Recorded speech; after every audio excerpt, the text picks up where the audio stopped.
to the next local government elections, currently scheduled for next year. Preparations are already underway. The Chief Electoral Officer, Simon Mabolo, says since last year's general elections, the IEC has registered 34 new political parties. 13 of them were registered just from July to today. We're only at the end of August. The Electoral Commission updating the media about the key initiatives and progress made so far and what still needs to be done ahead of next year's polls. Our reporter Lumka Bekindawo joins us now. Lumka, good afternoon to you. What is the IEC currently working on?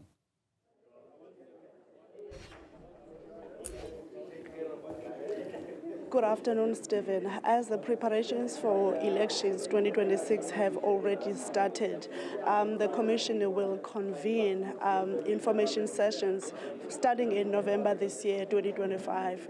These sessions will help those political parties that have already been registered and the aspiring candidates. But with me, I am with Deputy Chief Electoral Officer, who is going to speak to us more about these preparations. Thank you so much for your time. Can you take us through the preparations that have already been done by the IEC? Today, the Chief Electoral Officer briefed the nation on the steps that the Commission have taken to prepare for local government election. The two critical things are that we are awaiting the handover of ward maps by the MDB at the end of October. That will mark in earnest the commencement of preparations for local government elections. We've also indicated the rate of registration by new contestants, i.e. new political parties, and in that regard, we've registered 34 parties since the last elections. Party registration remains open until the date on which the election is called, on which day a person who wants to contest must be ready with their party already fully registered. We've also indicated that we will be convening information sessions with registered but unrepresented parties. Those are parties that are represented but do not have seats either in a municipality, in a provincial legislature, or in the National Assembly, to share information with them so that they can prepare their machineries if they are inclined to participate in the local government elections. That must be held no later than the end of January 2027.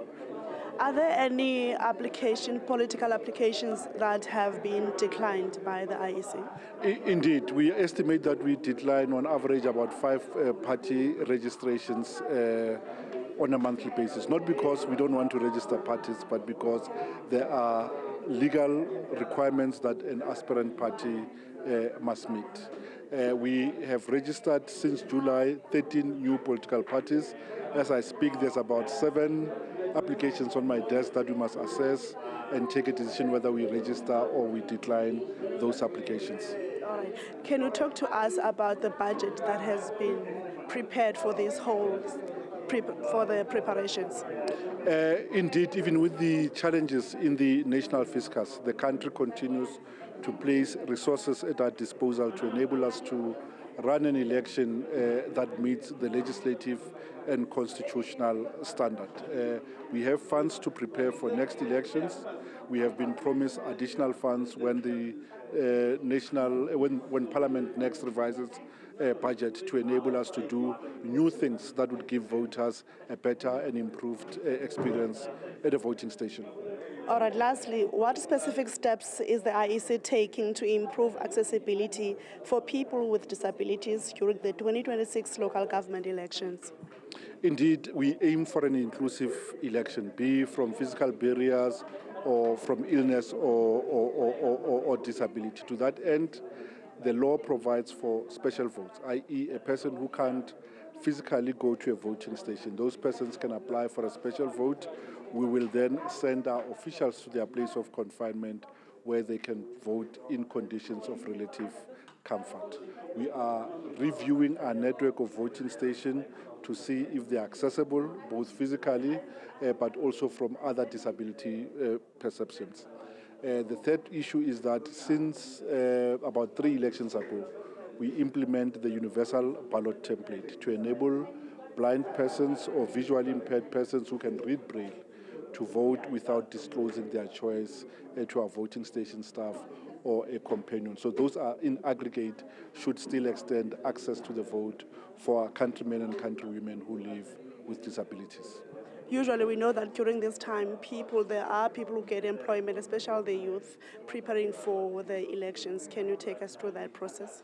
Yes, in due time we will start advertising for positions at the level of voting station.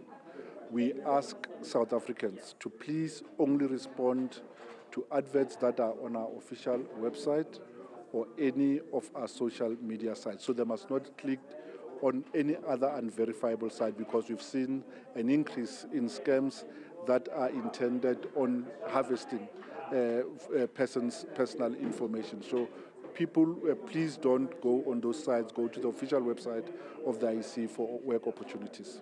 Thank you for your time.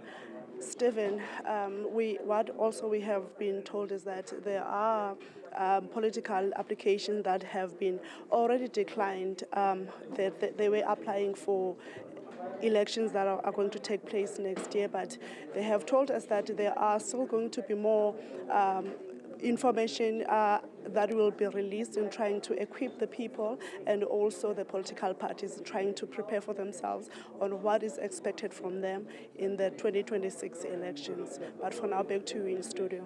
Thank you very much indeed for that update. Really do appreciate that.